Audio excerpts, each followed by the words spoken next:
আসসালামু আলাইকুম। টেকআসিফ.com এর পক্ষ থেকে রেসপন্সিভ ওয়েব ডিজাইনের বাংলা ভিডিও টিউটোরিয়ালে আপনাদের সবাইকে স্বাগতম।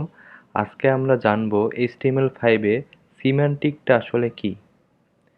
সিম্যান্টিক কথাটার বাংলা মানে যদি আমি বলি সেটা হচ্ছে একটা মিনিংফুল কিছু, মানে যার একটা মিনিং আছে যেটার মানেটা আমরা বুঝতে পারবো। সিম্যান্টিক মানে আসলে অ্যাকচুয়ালি এটা।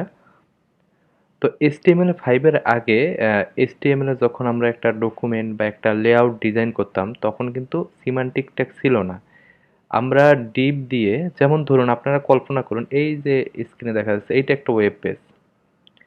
এখানে হেডিং থাকে, ধরেন সেকশন থাকে, আর্টিকেল থাকে, একটা ফুটার থাকে ওয়েবসাইটে। বিশেষ করে হেডার, ফুটার আর একটা টোটাল বডি। এটা একটা প্রত্যেকটা ওয়েবসাইটে থাকেই, আমরা নর্মালি দেখি, তাই না? তো HTML5 এর আগে এই সব যে আলাদা আলাদা ভাগগুলো বা সেকশন বলতে পারেন, এই যেমন হেডার একটা আলাদা একটা সেকশন, তাই না? তো এই যে বিভিন্ন ভাগগুলো, এগুলোকে ডিপ ট্যাগের মাধ্যমে প্রকাশ করা হতো, মানে সবগুলোকেই ডিপ ট্যাগের মাধ্যমে প্রকাশ করা হতো। কিন্তু HTML5 কি করছে? HTML5 কিছু সিমান্টিক ট্যাগ নিয়ে এসেছে। তো এই সিমান্টিক ট্যাগের মাধ্যমে আমাদেরকে সব কিছুকে আসলে ডিপ ট্যাগের মাধ্যমে রিপ্রেজেন্ট করার কোনো দরকার নেই। হেডার বোঝানোর জন্য যে এই অংশটা যে একটা হেডার, HTML5 আমাদের একটা হেডার একটা ট্যাগ দিয়ে দিছে। সেক্ষেত্রে কি হবে? আমাদের HTML ডকুমেন্টে যদি হেডার লেখাটা থাকে, তার মানে যে কোনো কেউ যদি ওই কোডিংটা দেখে সে ইজিলি বুঝতে পারবে কি, ও আচ্ছা এটা হচ্ছে হেডার একটা সেকশন, এখানে হেডার বিষয়, এখানে যে কোডগুলো আছে HTML সবগুলো হেডিং, তাই না? কিন্তু যদি আমরা ডিপ দেই, ডিপ দিয়ে যদি ওই হেডারটা বোঝাই, একটা আইডি দিয়ে ডিজাইন করলাম, আইডি কি এগুলো আমরা পরে বিস্তারিত দেখবো। তো সেক্ষেত্রে কি হইতো, HTML5 এর আগে জিনিসটা আসলে বুঝায় নিতে হইতো, কেউ ইজিলি বুঝতো না। আবার আরেকটা জিনিস সেটা হচ্ছে এই যে হেডার লেখাটা, এই হেডার ট্যাগটা যে আপনার আছে এটা দেখে কিন্তু ব্রাউজারও ইজিলি বুঝতে পারবে যে এই যে অংশটা, এটা হচ্ছে হেডার একটা সেকশন, মানে এটাতে ইউজার যে কোড লিখেছে তার হেডারের অংশটা এখানে আছে। তারপর যে যে ফুটার ট্যাগটা, এই ফুটার ট্যাগ দিয়ে আমরাও যেমন বুঝতেছি এখানে ফুটারের HTML ট্যাগ থাকবে, বিভিন্ন ট্যাগ মানে ফুটারের অংশ যে সেকশনের ট্যাগগুলো থাকে সেগুলো থাকবে। আবার ব্রাউজারও ইজিলি জিনিসটা বুঝতে পারবে। তো চলুন এখন আমরা একটা রিয়েল লাইফ একটা HTML ডকুমেন্টের কোডিং দেখি। এই যে HTML সিমেন্টিক দিয়ে করলে আসলে কি রকম দেখতে হয় বা আগে কি রকম ছিল, এটা আমরা দেখব এখন। এই যে আমি একটা পেজ দেখাচ্ছি আপনাকে, তো পেজটা দেখার আগে আমি এর আউটপুটটা দেখাই। তো এখানে কিন্তু সিএসএস ইউজ করা আছে পেজটাতে, যদিও আমি আপনাদেরকে এখনো সিএসএসটা শিখাইনি, কিন্তু অসুবিধে নেই। আমরা এই ভিডিওর পর থেকেই সিএসএস শেখা শুরু করব। এটা আপনাদের মূলত HTML সিমান্টিক ট্যাগ বোঝানোর জন্য একটা লেআউট তৈরি করা, সেখানে আমি সিএসএসও ইউজ করছি যাতে আপনাদের জিনিসটা ভিজুয়ালাইজ করতে সুবিধা হয়। যে ডকুমেন্টটা, মানে এই যে আমার এখানে যে কোডটা আছে, এই যে কোডটা HTML5 semantic ডট HTML, এইটার আসলে আউটপুট যেটা সেটা হচ্ছে এইরকম। এর আউটপুটটা হচ্ছে এইটা, মানে এই যে একটা সেকশন হেডার, এই যে ফুটার, এই যে নেভিগেশন, এই যে এই জিনিসটা কিভাবে হলো, এটা আগে কিভাবে করা হতো, এখন কিভাবে করা হয়, আমরা সেটাই দেখব।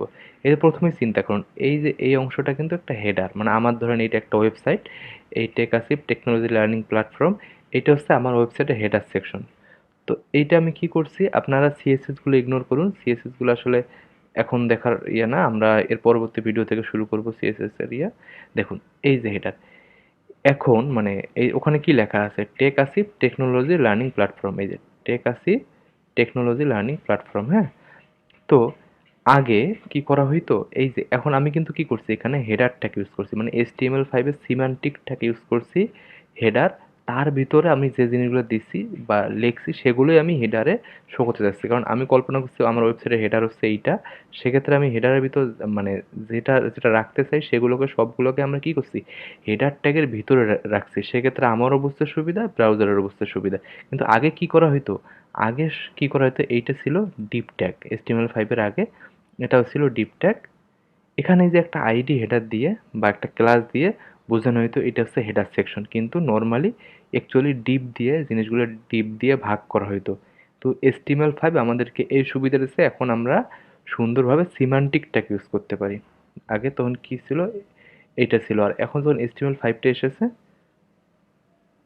এখন এই আইডিটা আসলে আমাদের দরকার নেই। আমরা আইডি বিভিন্ন স্টাইল করতেছি, আমরা বিভিন্ন আইডি দিতে পারি, সেটা আলাদা। কিন্তু নরমালি হেডার বোঝানোর জন্য আমরা আলাদা কিছু দেওয়ার দরকার নেই। আমরা নরমালি এভাবেই জিনিসটা আসলে কি করতে পারবো, যে এই হেডার দিলে মানুষ দেখলেও বুঝতে পারবে এটা হেডার।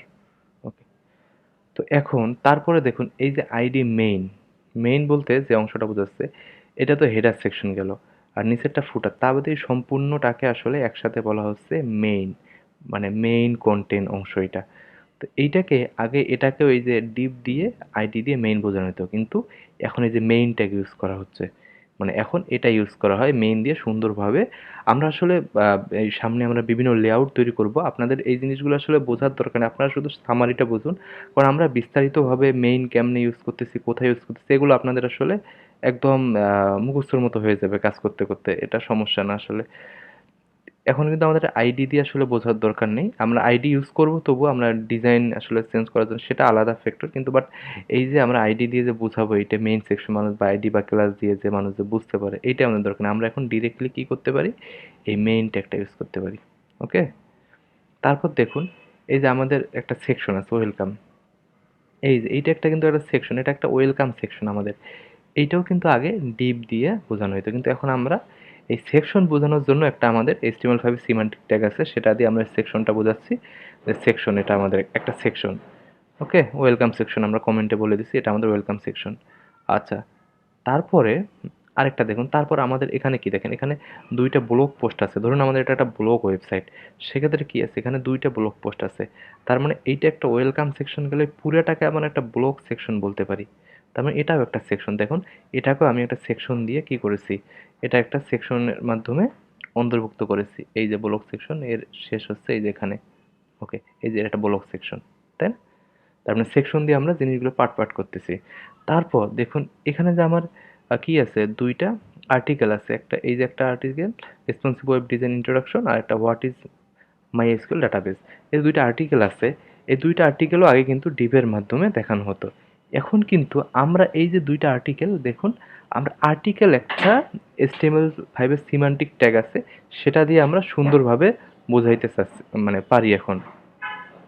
আমাদের এখানে একটা আছে, এই যে একটা সাইড বার, এটা একটা সাইড বার, তাই না? এই সাইড বারকেও আগে ডিপ দিয়ে প্রকাশ করা হতো, এখন কিন্তু এইটার জন্য একটা আলাদা সিমান্টিক ট্যাগ আছে, সেটা হচ্ছে অ্যাসাইড। এই অ্যাসাইডের মাধ্যমে এখন ওই আলাদা, মানে পাশে যে আমাদের সেকশনগুলো থাকে ওইটা বোঝানো হয়। তো এই সাইড বারের মধ্যে কি আছে, নেভিগেশন মেনু আছে আমাদের, তাই না? তো এই নেভিগেশন মেনু আগে কিন্তু ইউএল এর মাধ্যমে তো আমরা নেভিগেশন মেনু তৈরি করি, বাট আগে এই ডিপ দিয়ে এই সেকশনটাকে বোঝা হতো। কিন্তু এখন এই যে নেভিগেশন মেনু এই জায়গায় যা আছে, এটার জন্য আমাদের একটা সিমান্টিক ট্যাগ আছে, সেটা হচ্ছে ন্যাব। এই যে ন্যাব। তো আর এই যে লাস্টে যে ফুটার, ফুটারের জন্য তো একটা আমাদের মানে সিমান্টিক ট্যাগ আছে, যেটা হচ্ছে বোঝাচ্ছে এটা হচ্ছে ফুটার। দেখুন এই যে কপিরাইট ট্যাগ আছে 2019, এই যে কপিরাইট ট্যাগ আছে 2019। তো আশা করি মানে সিমান্টিক ট্যাগটা আসলে কি, বা এটা কেন মানে আমাদের জন্য ইউজফুল, এবং এটা কেন HTML5 এ এসেছে, বা এটা দিয়ে আসলে কি করে, এই বিষয়গুলো আপনাদের পরিষ্কার। তো যদি কোনো কনফিউশন থাকে তবুও অবশ্যই আমাকে জানাবেন। আর পরবর্তী ভিডিও পাওয়ার জন্য আমার চ্যানেলটি সাবস্ক্রাইব করে বেল বাটনে ক্লিক করে রাখুন। ধন্যবাদ সবাইকে। আল্লাহ হাফেজ।